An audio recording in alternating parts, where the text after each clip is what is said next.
Hey guys, samahan niyo ako today para gumastos dito lang sa Mahi Indian Cuisine. Ito nga pala yung panipuri nila. Chicken curry, mutton curry, yan yung bestseller nila. At saka chicken biryani, full order po yan. Chicken kebab, butter chicken. Diba, ang dami. At saka yung plain parata, cheese parata, leche parata. First, we will try this one, the pani puri.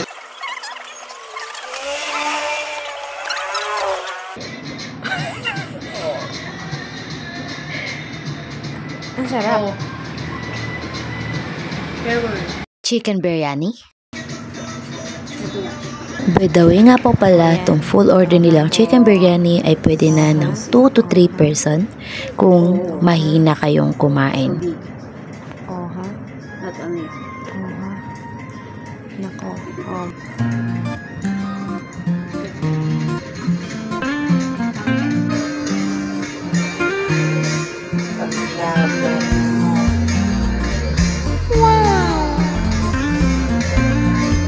At sa mga auntie ko dyan, walang nagda-diet at nagpabalak pa lang na mag-diet, huwag po kayong mag-alala kasi hindi po kayo basta-basta na mananaba after kumain ng makto.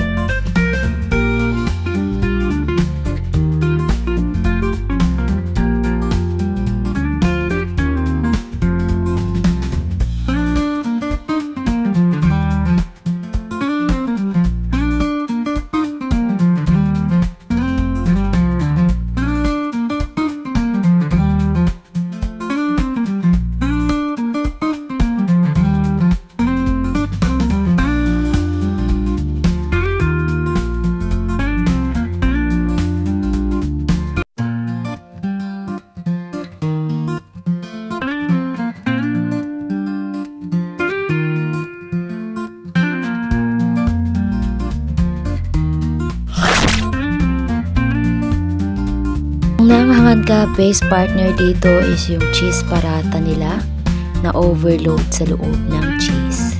Kaya nahumus ka. Yun nga, after kong kumain ng kebab ay medyo makakayan. Sinunod ko na yung cheese parata. By the way nga po pala, they're also serving drinks that it goes along talaga sa lahat ng foods na sinaserve nila. At the same time is pantanggal umay.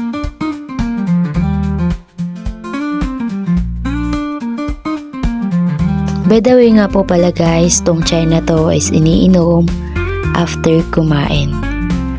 Eh nakikis ako dyan kasi parang amoy turmeric siya na parang hindi. At kung may karamdaman ka man ay para sa ito, yung unang higop mo palang ginhawa na agad. Hindi lang ginhawa, kundi mapapa-flashback ka pa. At yun lang po for today's video. Thank you for watching. Have a nice day. Ito nga pa pala yung sakayan papuntang Campo Filipino at yun po yung Google Map nila.